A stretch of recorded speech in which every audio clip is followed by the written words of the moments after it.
warm welcome to The World Today. I'm Amarachi Ubani. Here's what's coming up within the half hour. U.S. President Donald Trump rules out sending U.S. troops to Ukraine as part of a peace deal. The Nigerian federal government says it will be reciprocating the visa policy from the United States. Plus, survivors of a migrant boat capsized taken to safety. Let's begin The World Today. U.S. President Donald Trump has ruled out sending U.S. troops to Ukraine as part of security guarantees if a peace deal is reached. During an interview on Fox News, President Trump hinted at U.S. air support and says Russian President Vladimir Putin faces a rough situation if he does not cooperate in the peace process. This comes after his talks on Monday with members of the Coalition of the Willing alongside the Ukrainian President Volodymyr Zelensky. Other points the president made in his interview include the European nations could have soldiers in Ukraine as part of a deal. He also says Ukraine and NATO allies have to abandon efforts to have Ukraine join the security alliance and for the return of Crimea, which Russia occupied in 2014. He says his call with the Russian president yesterday did not take place in front of European and NATO allies. Meanwhile, the Ukrainian President Volodymyr Zelensky says talks in Washington were truly a significant step towards ending the war, as well as ensuring security guarantees for Ukraine. Zelensky wrote on his social media, "We are already working on the concrete contents of the security guarantees." He says leaders are continuing that coordination today with discussions ongoing, adding that we are preparing the relevant formats and that national security advisors are also in constant contact now and there will be security guarantees. Now, according to the Ukrainian president, the meeting in the White House has been the best so far. And for the UK Prime Minister Keir Starmer, the Russia-Ukraine peace efforts had moved forward in a material way when he met with Donald Trump, Volodymyr Zelensky and other European leaders in Washington, D.C. on Monday. Starmer stated there was a real sense of unity between the European leaders that were there with President Trump for the discussions, adding the two key outcomes were achieved, including progress on security guarantees. These, he says, involve the coalition of the willing countries now working with the U.S. at pace to work up those security guarantees. Back at the British Embassy now after a long day, but a good day and a productive day, because both of the outcomes that we, the United Kingdom, most wanted, we've moved forward in a material way. And there was a real sense of unity between the European leaders that were here today and President Trump and President Zelensky. And two big outcomes, a breakthrough when it comes to security guarantees, with now the coalition of willing countries, that's the 30 or so countries that we've been coordinating for some months on security guarantees, now working with the US at pace to work up those security guarantees. These guarantees will ensure that if there is a peace, if there is a deal, then we hold to it and there isn't further conflict. So really important for Ukraine, really important for Europe, and really important for the United Kingdom as well. That's why it was an outcome we really wanted to achieve today. The second is that there will now be a bilateral meeting between President Putin and President Zelensky after a phone call by President Trump during the course of this afternoon to President Putin, followed by a trilateral meeting with President Trump as well. Now, that's really important because it's a real recognition of the principle that no decisions about Ukraine can be taken without Ukraine. Ukraine must be at the table. So whether it's territorial issues, whether it's prisoners, whether it's the missing children, a really important step forward there. Now, these were both the outcomes that we planned for and wanted from today. Because there was that sense of unity, we're able to make real progress. want to bring in now geopolitical analyst Edward Okpa. He joins us from Texas. Edward, I think we can agree that President Trump acted very presidential yesterday, and the talks were rich. They were engaging. I mean, everyone on the table was smiling afterwards when President Trump gathered everyone. You had the press on the side. You had each of their ministers, their other officials who were there to support, the talks going on. We saw the Vice President, J.D. Vance, in the corner, and everyone just seemed to be smiling. Do you think there might be rapid progression now towards peace in Ukraine after this? Hey, look, thank you for having me. You put a smile on my face. As far as I'm concerned, Trump has always been presidential, but there are those who have this, Trump derangement syndrome that no matter what he does, this is a bad guy. But just like the phrase, we've always had about the phrase peace and prosperity. Nobody talks about war and prosperity, even though during war some people make money, but the world wants peace, and with peace comes prosperity. So it's an encouraging development, that the European people now decided to be part of this conversation. And now the next thing is to see when, Trump and Zelensky and Putin will meet. That will be very significant in the world of today. Because remember when the World War ended, Churchill and the American president and all these Europeans, they got together. We should be embracing those kind of things, because at the end of the day, why would we want to witness children getting killed or women getting killed or innocent people? No matter what this issue is, we should be able to talk it through diplomatic channels, and Trump has set that tone because, I'm a fan. He's not a perfect man, but I'm a fan of his diplomatic role because he has the biggest microphone in the world. And then when he puts that microphone on, people listen, and we saw what happened in Washington, D.C. So, hey, peace to the world, and prosperity comes after that. Right, it does. And President Trump did admit, however, that the war was more complicated than he thought.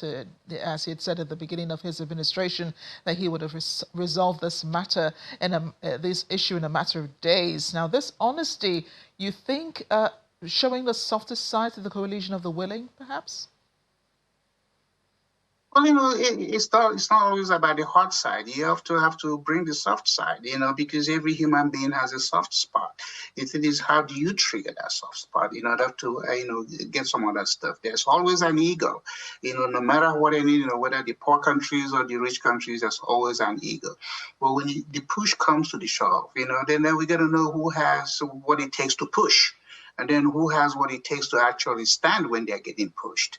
So I think now the world is awakening to this new trend, this new opportunity, and I don't think we're going to squander it because, again, we want to look forward to, the thing in Ukraine, Russia, and then, hopefully we can move that over to Africa because, again, there are a lot of conflicts in Africa that gets overlooked, but because no African leader has what it takes to really gather the world attention, some of those things go unnoticed. But this time around, we have to speak up. We have to call attention to ourselves and say, hey, we don't need all this conflict. What is it that we're fighting for? Is it oil? Is it diamond? Is whatever it is? We didn't even create any of those things. So why can't we extract it and have a comfortable revenue, share ratio? So you get some, I get some. As opposed to it's just going to be on my side and then people are dying and then getting killed. Nobody sees blood and jump up and down because, when anybody's cut, there's no water coming out of our body. It's blood. And somebody's going to, feel the pain and the hurt. And when it's even over, there's a lingering pain that continues. And that's what we want to end. We don't want to see those things happening. This is 21st century. And I'm sure that all eyes are on the Russian President Vladimir Putin right now. I mean, I know he had his ears to the ground, and his people in the United States, I mean, the Russian embassy would, of course, be briefing the president on, more details of what happened on Monday. How do you think he will respond to the talks? Well, I mean, he's that dog, and I hate to use this expression. He's at the corner, and he wants to be part of the world leadership. Because Russia has been isolated; they don't even get invited to G7 or any of those things.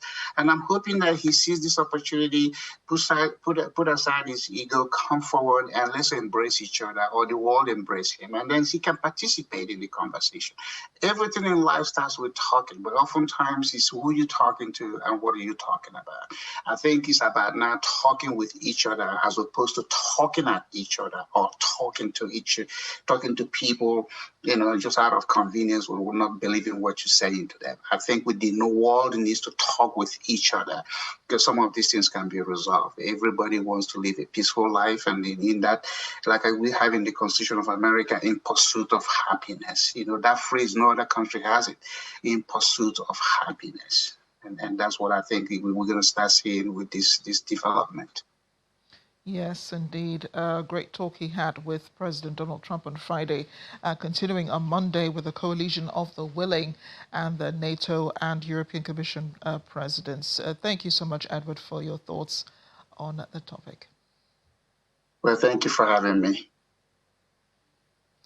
Well, speaking about that meeting on Monday at the White House, it's been seen as the beginning of the end of the war between Russia and Ukraine, as European leaders met with President Donald Trump as a sign of solidarity to a peace agreement to end the war.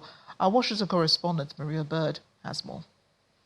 President Donald Trump met with Ukrainian President Volodymyr Zelensky and European leaders at the White House. President Trump says that during the multilateral meeting, the leaders discussed more specifics on the security guarantees for Ukraine, to include the roles of the various European countries in coordination with the United States. President Trump goes further to state that everyone is very happy about the possibility of peace for Russia and Ukraine. We're going to try and get a three-party meeting, maybe as soon as we can, and I have a feeling you and President Putin are going to work something out. But I believe a peace agreement at the end of all of this is something that's very attainable, and it can be done in the near future. President Trump believes that an agreement to obtain peace in the years-long war prompted by Russia's invasion of Ukraine can take place while both countries are still fighting. This is dropping his earlier calls for a ceasefire. Want to finish this war, stop Russia and stop this war. We spoke about it, and we will speak more about security guarantees. This is very important that the United States gives such strong signal and is ready for security guarantees. The second point, or maybe the first, humanitarian direction, very important to exchange all the prisoners, and I think that President will help. The U.S. president called Russia's President Putin after discussing security guarantees for Ukraine during multi-phase talks with European leaders at the White House. During the call, President Trump began the arrangements for a trilateral meeting at a location to be determined between President Putin, President Zelensky, and President Trump. While the meeting did not put an immediate end to the war, it was a global sign of solidarity for a call to peace by European heads of state and the U.S. president. From Washington, Maria Bird, Channel Television News.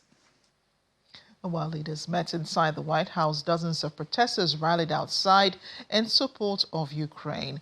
The demonstrators said they hoped the meetings produced a good fruit, as the last meeting went horribly wrong. I'm here to support President Zelensky and the European Union in their efforts to maintain freedom in Ukraine and to counter Russian aggression. My hope would be that Ukraine seems to be holding their own, and I think in the long term they could help with some help push people out and keep moving forward and gain their country back. With the other European leaders coming today, I think that something good might come out today. But the last time Zelensky was here with Trump, it was so horrible. That Trump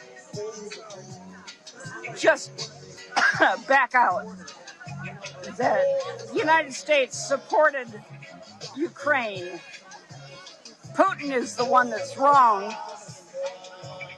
And I think the European other leaders will help come to a solution. Still ahead on the world today.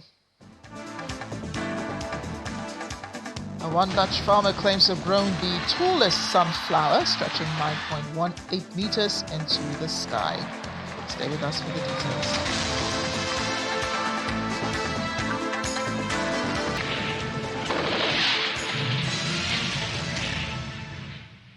Welcome back. And here in Nigeria, the federal government has vowed to impose reciprocal measures against Americans seeking entry into the country after the United States introduced tougher visa requirements for Nigerian applicants.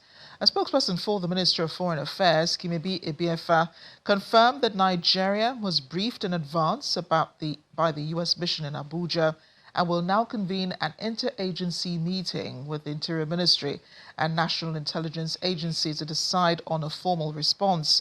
Under the new U.S. rules, most Nigerian visas have been reduced to single entry permits, valid for just 3 months. Applicants are also required to disclose 5 years of social media accounts, emails, telephone numbers, and other personal information. The State Department says the policy is part of a global visa reciprocity process aimed at safeguarding national security. The U.S. has also introduced a new good moral character policy for naturalization applicants, requiring reviews of tax compliance, employment history, and community behavior. Well, speaking further on the visa reciprocity, the Ministry of Foreign Affairs spokesperson Kimebi Ebiefa says Nigeria is well aware of the modifications made to the U.S. visa policy as regards social media and is not surprised. Yes, we are aware that the United States Embassy have informed Nigerians that if you are applying for visa, you'll be requested to make available your social media handles. I think the intention is for them to know what are your activities on social media, what are your engagements, what groups are you affiliated to, what issues do you propagate. I think that is why they are making those requests. We are aware about that. And as a ministry, we are not surprised because this was one of the issues that they raised during our recent engagement, that they will want to scale up requirements for visa applicants, what they want Nigerians to do before they will be issued visa. So we are not surprised about that. We are aware about this issue. So fine, they've announced the implementation. We'll study it. I think what will happen is the Ministry of Foreign Affairs, in collaboration with the Ministry of Interior, where we have our Nigerian Immigration Service, and also relevant security agencies, will have an interagency meeting to agree on how best to respond to this. But the fact is this: as far as you are mandating or requesting our nationals to make available their social media handles when they apply for your visa, definitely we are going to request that too when your own citizens are applying for Nigerian visa. So we can't rule that one out. Definitely there will be reciprocal actions. So we are not really that at what. As I said earlier, to have an interagency meeting to agree as a government how best to respond to it. We are not rolling out engagement by the usual diplomatic channels. We are engaging with them on how best to go back to the normal situation. But if they are bent on introducing more stricter measures, we have no option than to reciprocate. And again, the Minister of Foreign Affairs made it clear that all these issues are coming up because we rejected third country deportees from Venezuela.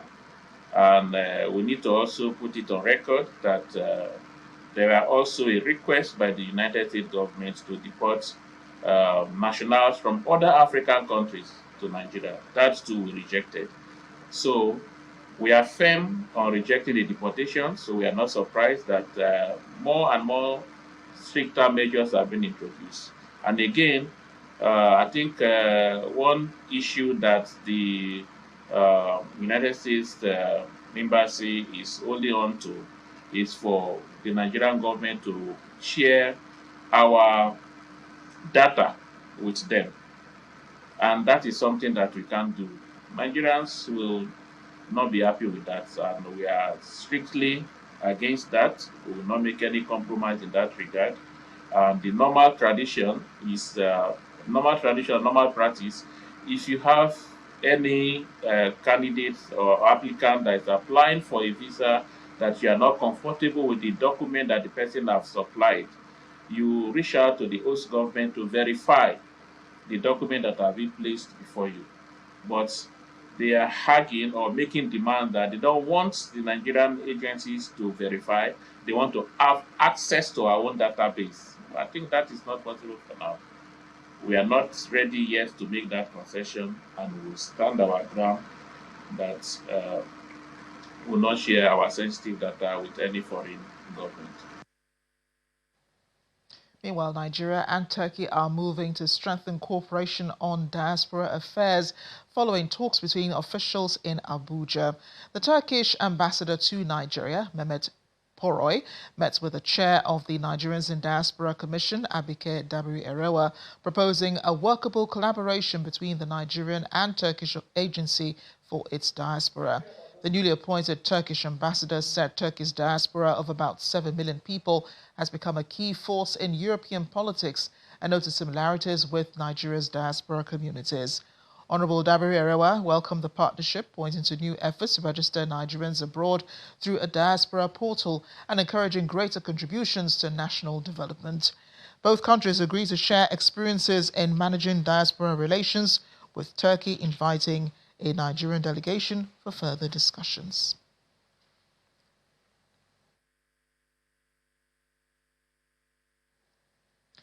A ferry carrying survivors from a capsized vessel has docked in Porto Empedocle.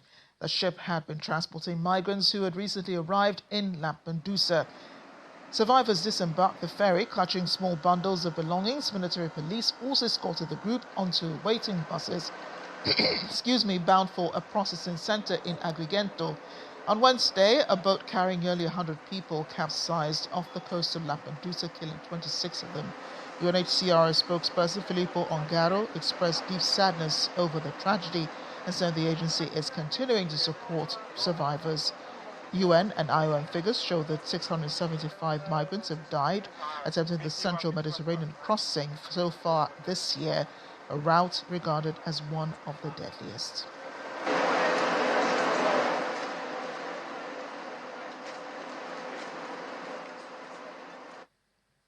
And as we end the program, how tall can your sunflower grow? As high as 30 feet, perhaps? Now, if that was your answer, you could be in the running for tallest sunflower in the world and join Dutch gardener Jeroen van der Velde, who plans to take the title from Germany's 2014 record holder. On Sunday, Jeroen was seen standing behind the towering flower in his backyard, pointing out its massive leaves and thick stem. He explains that the plant was not beginner's luck, but it's 29 years of sunflower obsession, a hobby that he began as a child. The official Guinness World Record for the tallest sunflower is held by Hans-Peter Schiffer of Germany, whose plant reached 9.17 meters in 2014, while multi-head varieties have since exceeded 10 meters. Van der Velde's claim is unique to the single stem category. He hopes Guinness will take note as well.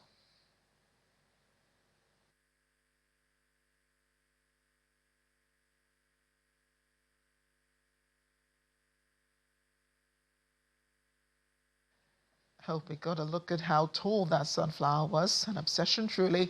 Thanks for watching The World Today. I'm Amarachi Ubali.